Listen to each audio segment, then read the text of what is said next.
Welcome back to Leeds Lately. Before we get into this one, if you could just hit that subscribe button down below, that would really help me out. But today's video is the season predictions video for Leeds United. Now, the Just Joe football show, Joe's channel, he did this the other night. He did it on the final word, so they had all the guests on there give their opinions, and I've got express permission from Joe to do this and use the same categories as he did, so we can have a look at this at the end of the season. So the categories that we're going to be looking at today are for Leeds United: the Player of the Year, the Young Player of the Year, Top Goal Scorer, Breakout Star, and the final league position prediction.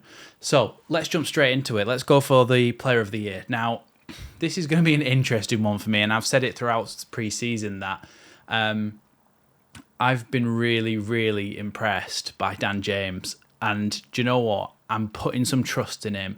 I'm putting some faith in him to finally be the player who Bielsa wanted. And when he was in the Championship, let's not forget, that was when he had his best time. That was when he was at his best playing for Swansea, and that's what made Leeds want to sign him, and eventually Man United want to sign him in the first place.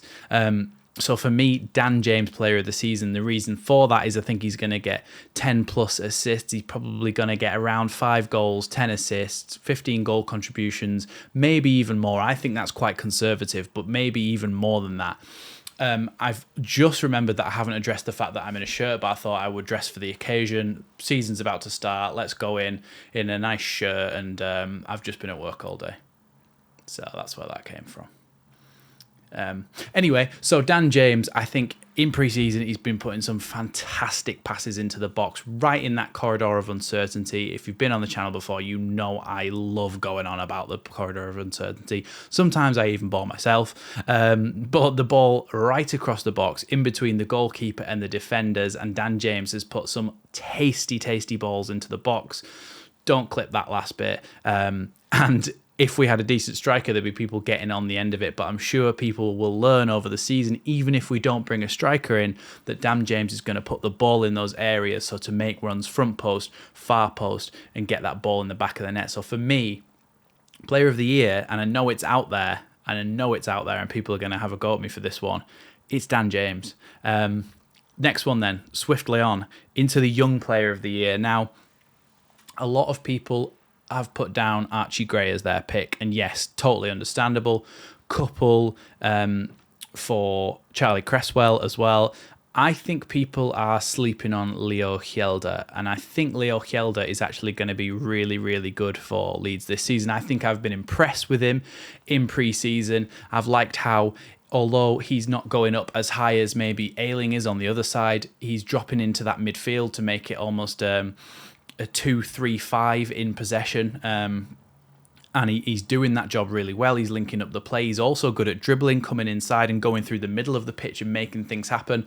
For me, Leo Hjelde is going to have his best season so far. He had a good season on loan at Rotherham last year, but this year I think he's going to have his best season so far, and I think it's going to be an excellent season for him. So for me, I'm going Young Player of the Year is going to be Leo Hjelde, which is a bit out there because a lot of people have said Archie Gray, and whilst I do think Archie Gray is going to be fantastic this year, he is only 17 years old, and I think he will be sharing those responsibilities with Darko JB, especially if we don't bring in another midfielder. But for me, yeah, Leo Hjelde is going to get that one.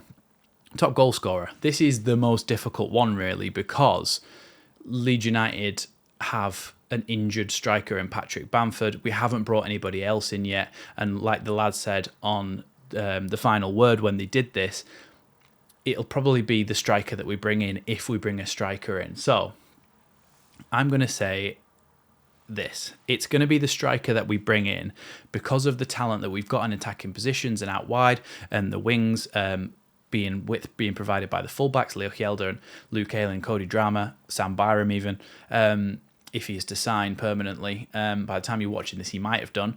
But I think there's going to be a lot of chances created for the fox in the box, whoever that may be. So I think it's going to be whichever striker we bring in, if we do bring one in.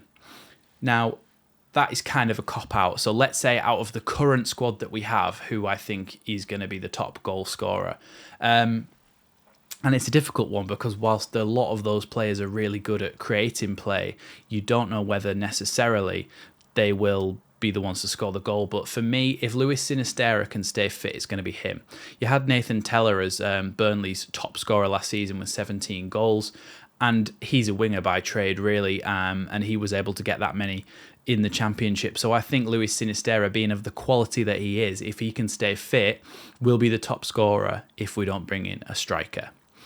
The last one then that we're going to come on to, oh no, two more. The second to last one, penultimate if you like, is the Breakout Star. Now the Breakout Star for me is somebody who has maybe been slept on a little bit and maybe could even revitalize their career, or they could break out for the first time and make themselves known to people other than just our fan base, because obviously other clubs looking in, they don't really see who we've got in our academy, who's coming through into the first team. And for me, this place is going to be Mateo Joseph. Now, Mateo Joseph, we've seen him, he's been prolific for the under-21s. He's even getting in the England setup now, and I think he's going to be a fantastic, fantastic player. But I think this year is going to give him an opportunity to get in the team a little bit more, especially if we don't sign a striker. But even if we do, the amount that Bamford's injured, I think Mateo Joseph will get some game time, and I think he will score between 5 and 10 goals in a 46-game season. And it will be his breakout season where people start to think, oh, this kid's good. And in a few years, he could be a massive player for Leeds or whoever he goes to. Hopefully we're back in the Premier League in a few years and he's playing for us.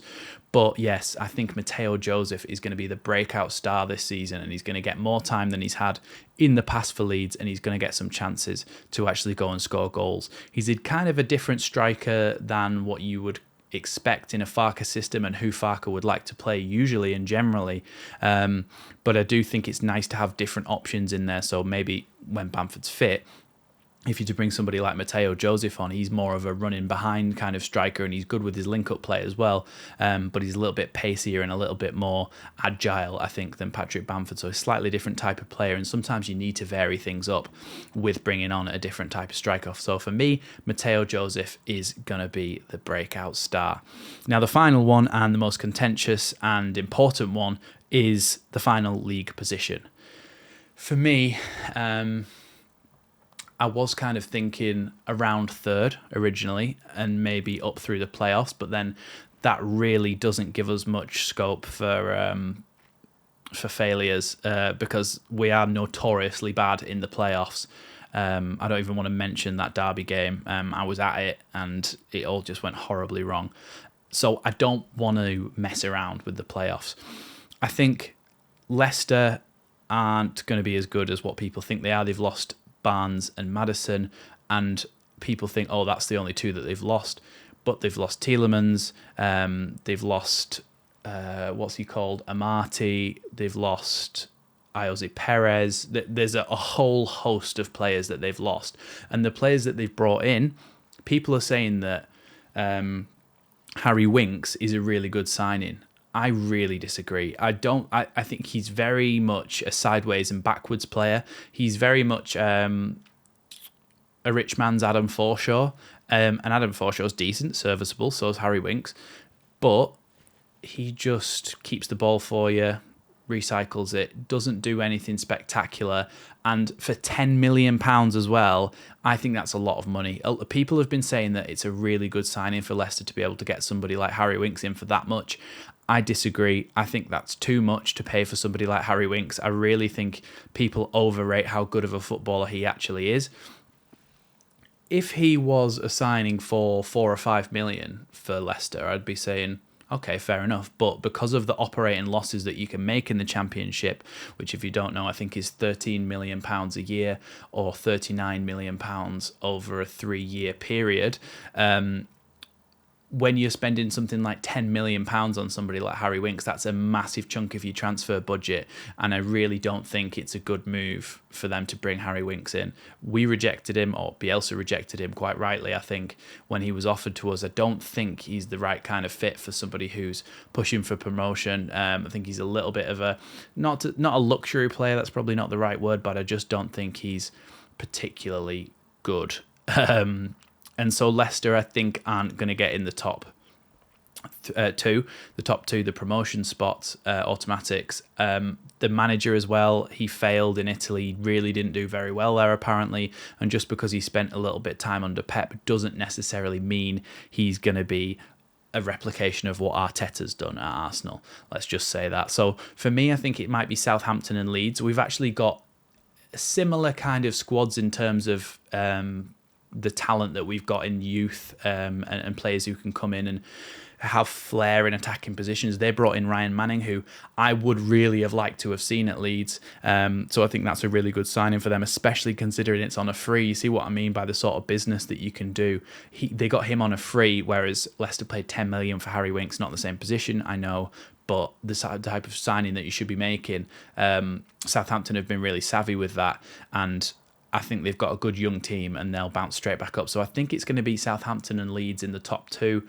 I think Leeds are going to come second this year in the Championship after all that. I think Leeds are going to come second. We've got good options, good youth, little bit of depth, but not quite enough. And I think that's what's going to kill us, getting the top position. And also, we need to bring in a striker. If we bring in a striker and a right centre-back, obviously I want Charlie Cresswell to start, but we need backup in that position. So we need to bring in a striker, a number 10 and a centre-back. But even if we had to bring in only a couple of those positions, I think we'll definitely get second. But for the moment, I still think we will do okay and get second and go back up to the Premier League. So yeah, that's been it for this one. I just wanted to do a little bit of a prediction video before the season starts. I will do a Cardiff preview, and then you'll get a match day vlog for that as well, because I am actually going to that game, and it will be nice to potentially see Leeds win. But you'll get my predictions in the actual preview rather than here. So yes, thanks for watching this one. Hope you're enjoying the content at the moment on the channel. Hit that like button to let me know you are. Hit that sub button too, and I'll see you next time on Leeds Lately.